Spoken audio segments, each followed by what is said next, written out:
Hi friends, എല്ലാവർക്കും നമസ്കാരം. കുറച്ച് നാളത്തെ ഇടവേളകൾക്ക് ശേഷമാണ് ഞാൻ ഇന്ന് ഈ വീഡിയോ ചെയ്യുന്നത്. എല്ലാവർക്കും വിഴിഞ്ഞം സീപോർട്ട് ജോബ് അപ്ഡേറ്റ് 2024 ഏവർക്കും സ്വാഗതം. ഇന്ന് ഞാൻ ഈ വീഡിയോ ചെയ്യാൻ ഉദ്ദേശിക്കുന്നതിൻ്റെ പ്രധാന ഘടകമെന്നുള്ളത് നമ്മുടെ വിഴിഞ്ഞം ഇൻ്റർനാഷണൽ സീപോർട്ട് നമ്മുടെ ബഹുമാനപ്പെട്ട പ്രധാനമന്ത്രി ശ്രീ നരേന്ദ്രമോദി അവർ രാജ്യത്തിന് വേണ്ടി സമർപ്പിക്കുന്ന വിഴിഞ്ഞം ഇൻ്റർനാഷണൽ പോർട്ടിൻ്റെ ചടങ്ങിലേക്ക് ഏവരെയും ഞാൻ സ്വാഗതം ചെയ്യുന്നു. അന്നേ ദിവസം നിങ്ങൾക്ക് പോർട്ടിൽ കയറുന്നതിനും അതിന് വേണ്ടുന്ന ആ പ്രദേശങ്ങൾ കാണുന്നതിനും ഉള്ള അവസരം നിങ്ങൾക്കുണ്ടായിരിക്കും. അതോടൊപ്പം തന്നെ ബഹുമാനപ്പെട്ട കേരള മുഖ്യമന്ത്രി ശ്രീ പിണറായി വിജയൻ അവരുടെ അധ്യക്ഷതയിൽ കൂടുന്ന ഈ സമ്മേളനത്തിൽ ബഹുമാനപ്പെട്ട പ്രധാനമന്ത്രി ശ്രീ നരേന്ദ്രമോദി അവരാണ് നമ്മുടെ വിഴിഞ്ഞം ഇൻ്റർനാഷണൽ പോർട്ട് രാജ്യത്തിന് വേണ്ടി സമർപ്പിക്കുന്നത്. ആ ചടങ്ങുകൾ കാണുന്നതിനും മറ്റുമായി പോർട്ടിൽ പ്രവേശിച്ച് അവിടെയുള്ള കാര്യങ്ങൾ നിങ്ങൾക്ക് നേരിട്ട് കണ്ട് ആസ്വദിക്കുന്നതിനും ഈ ഒരു അവസരം പരമാവധി നിങ്ങൾ പ്രയോജനപ്പെടുത്തണം എന്ന് ഞാൻ അഭ്യർത്ഥിക്കുന്നു. ആദ്യമായി ഞാൻ പറയാൻ ഉദ്ദേശിക്കുന്നത് വിഴിഞ്ഞം ഇൻ്റർനാഷണൽ സീപോർട്ട് തിരുവനന്തപുരം എന്നുള്ളത് എന്താണ്? ചെറിയൊരു കാര്യം ഞാൻ നിങ്ങൾക്ക് പറഞ്ഞു തരാം. കാലാകാലങ്ങളായി ഇവിടെ ഒരു പോർട്ട് നിലവിലുണ്ടായിരുന്നു.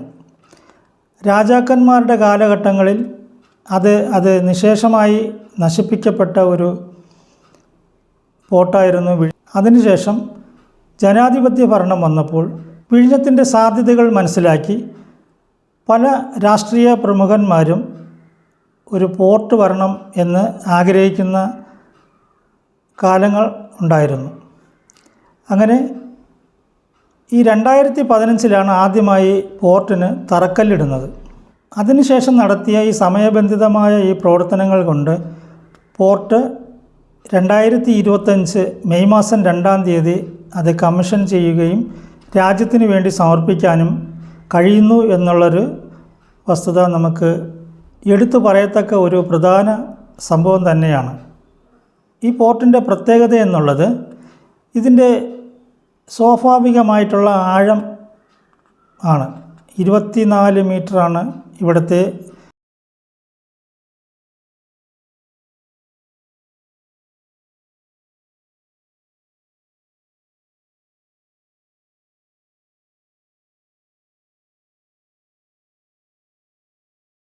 എടുക്കാൻ കഴിയാത്ത മദർഷിപ്പുകൾ വരെ നമ്മൾ വിഴിഞ്ഞം ഇൻ്റർനാഷണൽ സീപോർട്ടിൽ എത്തിയിട്ടുണ്ട്. രാത്രിയെന്നോ പകലെന്നോ ഇല്ലാതെ ഈ പോർട്ടിൻ്റെ പ്രവർത്തനങ്ങൾ അതുപോലെ തന്നെ കണ്ടെയ്നർ നീക്കങ്ങൾ വളരെ ദ്രുതഗതിയിൽ നടന്നുകൊണ്ടിരിക്കുകയാണ്. 20 ഫ്യൂക്കലൻ യൂണിറ്റിൻ്റെ അതായത് 23/7/2025 കണക്ക് പ്രകാരം 5,50,000 കണ്ടെയ്നറുകളാണ് നമ്മൾ ഈ വിഴിഞ്ഞം തുറമുഖം വഴി കൈകാര്യം ചെയ്തിരിക്കുന്നത്. അതുപോലെ തന്നെ വിഴിഞ്ഞം തുറമുഖത്ത് വന്നു ചേർന്നിരിക്കുന്ന കപ്പലുകളുടെ എണ്ണം നമ്മൾ പരിശോധിക്കുകയാണെങ്കിൽ അതും അതിശയാവഹമാണ്. കാരണം 287 കപ്പലുകളാണ് ഇതുവരെയും, അതായത് 30/4/2025 വരെ വിഴിഞ്ഞം തുറമുഖത്ത് എത്തിച്ചേർന്നിരിക്കുന്ന കപ്പലുകളുടെ എണ്ണം നമ്മൾ പരിശോധിക്കുകയാണെന്നുണ്ടെങ്കിൽ ചെറുതും വലുതുമായ നിരവധി കപ്പലുകൾ, അതായത്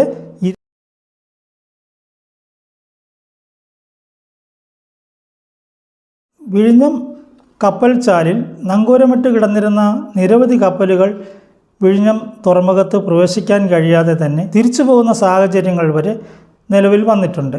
കാരണം നമുക്കിവിടെ ഒരു ബെർത്ത് മാത്രമേ നിലവിലുള്ളൂ. അതായത് 800 മീറ്റർ ബെർത്ത് മാത്രമേ നിലവിൽ ഇവിടെ പണി കഴിപ്പിച്ചിട്ടുള്ളൂ. 32 ക്രെയിനുകളും നിലവിൽ ഈ പ്രവർത്തനങ്ങൾ കൈകാര്യം ചെയ്തു വരുന്നുണ്ട്.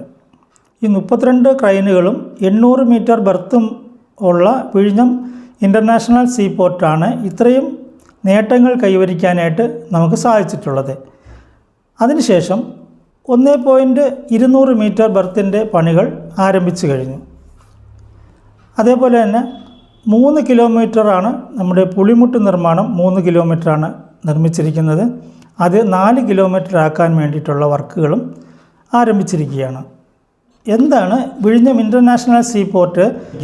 ഒരു സ്ഥാപനത്തിനോ ഒരു വ്യക്തിക്കോ അവരുടെ ചരക്ക് നീക്കങ്ങൾ ഒരു മദർഷിപ്പിൽ എത്തിച്ചു കഴിഞ്ഞാൽ ആ ചരക്കുകൾ എളുപ്പം മറ്റു പോർട്ടുകളിൽ എത്തുന്നതിനും അപ്പോൾ തന്നെ അവരുടെ കൃത്യതയോടുകൂടി അവർക്ക് ആ ചരക്ക് നീക്കങ്ങൾ അവരുടെ സ്ഥലങ്ങളിൽ അവർ എവിടെയാണോ ഉദ്ദേശിക്കുന്നത് ആ സ്ഥലങ്ങളിൽ എത്തിക്കാനായിട്ട് കഴിയും. അത്തരം സാഹചര്യങ്ങളിലാണ് നമ്മുടെ വിഴിഞ്ഞം ഇൻ്റർനാഷണൽ സീപോർട്ട് തിരുവനന്തപുരത്തിൻ്റെ പ്രത്യേകത. ഇനി നമുക്ക് പോർട്ടിലെ ജോലികളെക്കുറിച്ച് നമുക്കൊന്ന് നോക്കാം. വിഴിഞ്ഞം ഇൻ്റർനാഷണൽ സീപോർട്ട് തിരുവനന്തപുരത്തിന് ഇതുവരെയും പോർട്ടിൽ ജോലി നൽകിയിട്ടുള്ളത് 2 തരത്തിലുള്ള ജോലികളാണ്. ഒന്ന് സ്ഥിരം ജീവനക്കാരും മറ്റത് പാർട്ട് ടൈം ജീവനക്കാരുമാണ്. പാർട്ട് ടൈം ജീവനക്കാർ എന്നാൽ എന്താണ് എന്നുള്ള വിവരങ്ങൾ നമുക്കൊന്ന് പരിശോധിക്കാം. അവരെത്ര കാലം നമ്മുടെ വിഴിഞ്ഞം ഇൻ്റർനാഷണൽ സീപോർട്ടിൽ ഉണ്ടാകും എന്നുള്ള വിവരം ഞാൻ നിങ്ങൾക്ക് വ്യക്തമാക്കി തരാം. അതായത് വിഴിഞ്ഞം ഇൻ്റർനാഷണൽ സീപോർട്ട് അതായത് അദാനിയുടെ മേൽനോട്ടത്തിൽ നടത്തുന്ന സബ് കമ്പനികൾ, ആ സബ് കമ്പനികൾ ആദ്യം അതിൻ്റെ പ്രവർത്തനങ്ങൾ ഏറ്റെടുക്കുകയുണ്ടായി. അതായത് പോർട്ട് പണിയുന്നതിനും അവിടുത്തെ കലുങ്കുകൾ നിർമ്മാണം, റോഡ് നിർമ്മാണം, പാല നിർമ്മാണം, പുളിമുട്ട് നിർമ്മാണം, ഇത്തരം കാര്യങ്ങൾക്ക് ധാരാളം ജോലിക്കാരെ ആവശ്യമായി വരുന്നുണ്ട്.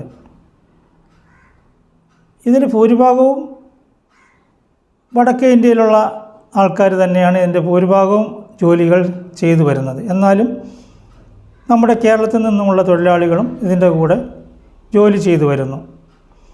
ലോറി കരിങ്കൽ കൊണ്ടുപോകുന്നതിനുള്ള ലോറി ഓടിക്കുന്നതിനും മറ്റുമായിട്ട് കേരളത്തിലുള്ള തൊഴിലാളികൾ ജോലി ചെയ്തു വരുന്നു.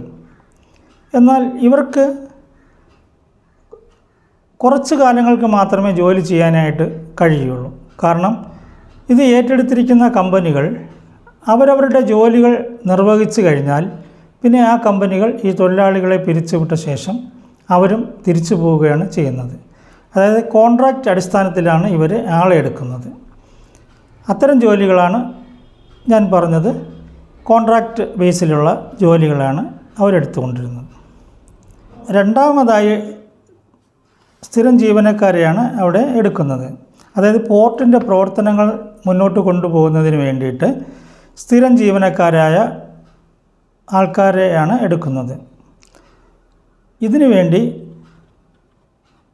ഏതെങ്കിലും പോർട്ടിൽ 4 മുതൽ 12-14 വർഷം വരെ എക്സ്പീരിയൻസ് ഉള്ള കുറച്ച് ആൾക്കാരെ ആദ്യം എടുക്കുകയും അതിനോടൊപ്പം തന്നെ അവരെ സഹായിക്കുന്നതിന് വേണ്ടിയിട്ടും മറ്റുമായി നമ്മുടെ കേരള സർക്കാരിൻ്റെ കീഴിൽ വരുന്ന അസാപ്പിൻ്റെ വിഴിഞ്ഞത്ത് സ്ഥിതി ചെയ്യുന്ന അസാപ്പിലൂടെ അദാനിയുടെ ഇൻസ്ട്രക്ടർമാരെ ഉപയോഗിച്ച് 10ാം ക്ലാസ് മുതൽ +2 ITI, ഡിപ്ലോമ, ഡിഗ്രി, BE/BTech പഠിച്ചിട്ടുള്ള ഉദ്യോഗാർത്ഥികളെ അവരിൽ നിന്നും അപേക്ഷകൾ സ്വീകരിച്ച് അവർക്ക് വേണ്ടുന്ന ക്ലാസുകൾ നടത്തി വിഴിഞ്ഞം ഇൻ്റർനാഷണൽ സീപോർട്ട് ട്രിവാൻഡ്രത്തിന് ഏതൊക്കെ തൊഴിലാളികളെയാണോ ആവശ്യം വരുന്നത് അതിൻ്റെ അടിസ്ഥാനത്തിൽ ഇവിടെ ക്ലാസുകൾ നടത്തി അതിൽ നിന്നും തിരഞ്ഞെടുക്കുന്ന കുട്ടികളെയാണ് വിഴിഞ്ഞം ഇൻ്റർനാഷണൽ സീപോർട്ടിൽ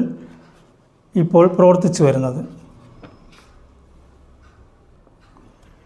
അതുപോലെ വിഴിഞ്ഞം പോർട്ടിൽ പ്രവേശിക്കുന്നതിന് വേണ്ടിയിട്ട് 2 വർഷത്തെ എക്സ്പീരിയൻസ് ഉള്ളവരാണെങ്കിൽ നിങ്ങൾക്ക് പോർട്ടിൽ അവരുടെ സൈറ്റിൽ നേരിട്ട് അപേക്ഷ നൽകുകയാണെന്നുണ്ടെങ്കിൽ നിങ്ങൾക്ക് പ്രവേശനം ലഭിക്കും, നേരിട്ട് പ്രവേശനം ലഭിക്കും. ഇപ്പോൾ 800 മീറ്റർ ബെർത്ത് പൂർത്തിയായിരിക്കുകയാണ്. ഈ 800 മീറ്റർ ബെർത്തിലേക്ക് വരുന്ന ഉദ്യോഗാർത്ഥികളെ ഏകദേശം തന്നെ ഫില്ലായിട്ടുണ്ട്. ഇനി അടുത്ത് 1.200 മീറ്റർ ബെർത്ത് നിർമ്മാണം ആരംഭിച്ചിരിക്കുകയാണ്. അതിൻ്റെ മുറയ്ക്ക് ഇനി ഉദ്യോഗാർത്ഥികളെ എടുക്കുവാനായിട്ട് സാധിക്കും. ആ വരുന്ന ഒഴിവുകളെക്കുറിച്ചുള്ള വിവരങ്ങൾ ഞാൻ ഇനി അടുത്ത് വരുന്ന വീഡിയോകളിൽ നിങ്ങൾക്ക് ഞാൻ നൽകാം. ഇത്രയും പറഞ്ഞുകൊണ്ട് ഞാൻ നിർത്തുന്നു. നന്ദി, നമസ്കാരം.